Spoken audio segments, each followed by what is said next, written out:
ಅಬ್ಬಾ ಅರ್ಜೆಂಟ್ ಅಲ್ಲಿ ಕನ್ನಡಕ ತರೋದನ್ ಮರ್ತ್ಬಿಟ್ಟೆ. ಕದಲ್ಸ್ ನೋಡ್ತೀನಿ. ಈ ಮುಚ್ಚಳ ಒಂದ್ ಬರ್ತಿಲ್ವೇ? ಅಯ್ಯಪ್ಪ, ಅಬ್ಬಾ ನನ್ ಕೈಲಾಗಲ್ಲ.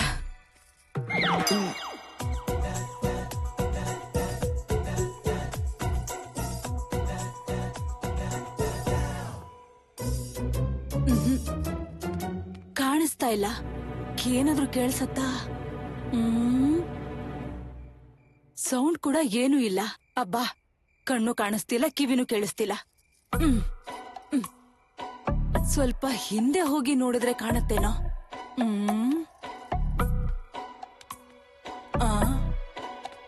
ಅಯ್ಯೋ, ಏನು ಕಾಣಿಸ್ತಿಲ್ವಲ್ಲ.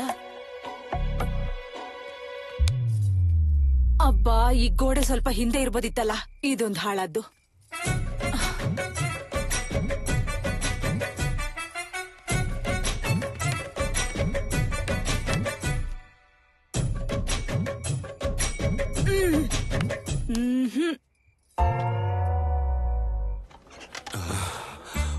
ಏನ್ ಮಾಡ್ಬೇಕೀಗ?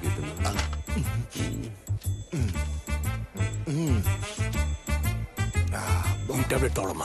ತಗೊಳ. ಸರ್, ನೀವಾ? ಹೇಗಿದ್ದೀರಾ? ಚೆನ್ನಾಗಿದ್ದೀನಿ sir. How are you? Fine sir. ಏನಿದು ನಿಮ್ಮೇರಿ ಅಲ್ವಲ್ಲ ಇದು? ಈ ಆಕ್ಸಿಡೆಂಟ್ ಆಗಿದ್ದು ನಮ್ಮೂರ್ ಹುಡುಗನ ಅನ್ನೋ ಡೌಟ್ ನನಗೆ. ಅರ್ಥ ಆಗ್ತಾ ಇಲ್ಲ. ಫೇಸ್ ಏನಾದ್ರು ನೋಡೋ ಅವಕಾಶ ಇದೆಯಾ? ಮುಖನ 5-6 ದಿನಗಳವರೆಗೂ ಬಿಚ್ಚೋದಕ್ಕಾಗೋದಿಲ್ಲ. ಏನ್ ಮಾಡೋದು? ಮತ್ತೆ ಕಂಡು ಹಿಡಿಯೋದು ಹೇಗೆ? ನಾನು ಅವನ ಬಗ್ಗೆ ಸಾಯಂಕಾಲದಿಂದ ಟ್ರೇಸ್ ಔಟ್ ಮಾಡ್ತಾ ಇದ್ದೀನಿ. ಅವನ್ ಕೈಯಲ್ಲಿರೋ ಉಂಗ್ರ, ಚೈನ್ ನೋಡ್ಬಿಟ್ಟು ಅವ್ನ್ ದೊಡ್ಡವರು ಅಂತ ಟ್ರೀಟ್ಮೆಂಟ್ ಸ್ಟಾರ್ಟ್ ಮಾಡ್ಬಿಟ್ರು. ಅವನಿಂದ ಊರಲ್ಲಿ ದೊಡ್ಡ ಗಲಾಟೆ ಶುರುವಾಗ್ತಾ ಇದೆ. ನಾವೇನಾದ್ರೂ ಆಂಬ್ಯುಲೆನ್ಸ್ ಅಲ್ಲಿ ಅವನ್ನ ಕರ್ಕೊಂಡು ಹೋಗಿ ಅವ್ರ ಫ್ಯಾಮಿಲಿ ಅವ್ರಿಗೆ ತೋರಿಸಿ ವಾಪಸ್ ತಗೊಂಡ್ ಬರ್ಬೋದಾ? ಹಾಸ್ಪಿಟಲ್ ರೂಲ್ಸ್ ಪ್ರಕಾರ ಆದ್ರೆ ಒಪ್ಕೊಡಲ್ಲ. ಆದ್ರೆ ಊರಲ್ಲಿ ಸಿಚುಯೇಷನ್ ಕ್ರಿಟಿಕಲ್ ಅಂತ ಹೇಳ್ತಾ ಇದ್ದೀರಾ. Okay, thank you doctor. Okay sir. ಇದಾನ ಬಾತ್ರೂಮ್ ಅಲ್ಲಿ ಒಂದ್ ದೊಡ್ಡ ಪೆಟ್ಟಿಗೆ ಬಿಟ್ರೆ ಇನ್ಯಾರು ಇಲ್ಲ.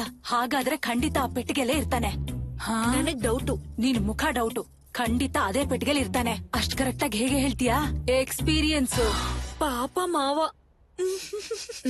ನಿನ್ ತಲೆ ನಕ್ಕಿದ್ ಸಾಕು. ನೆಕ್ಸ್ಟ್ ಪ್ಲಾನ್ ಏನು ಅಂತ ಯೋಚನೆ ಮಾಡಿ. ಅಲ್ಲಿ ಕೂತ್ಕೊಂಡಿರೋ ಬದಲು ಆಟ ಆಡ್ಬೋದಲ್ಲ ನೀವು? ಏನ್ ಆಡ್ಕೋಬೇಕಮ್ಮ? ಕಳ್ಳ ಪೊಲೀಸ್ ಆಡ್ರೋ. ಆಡೋಣ ಆಡೋಣ. ಆಡ್ಕೊಳ್ಳಿ. ಬನ್ನಿ ಬನ್ನಿ ಆಡೋಣ ಬನ್ನಿ. ಅಯ್ಯೋ, ಅವ್ರ ಕಳ್ಳ ಪೊಲೀಸ್ ಆಡಿದ್ರೆ ನಿನಗೇನಮ್ಮ? ಬಾ ಕೂತ್ಕೋ. ಕೂತ್ಕೊಳ್ಳಿ, ಬನ್ನಿ. ಬಾ ಕೂತ್ಕೋ. ಕೂತ್ಕೊಮ್ಮ. ಕುಡಿ. ಆಟ ಆಡ್ಕೋತಾರೆ. ಕೂತ್ಕೋ.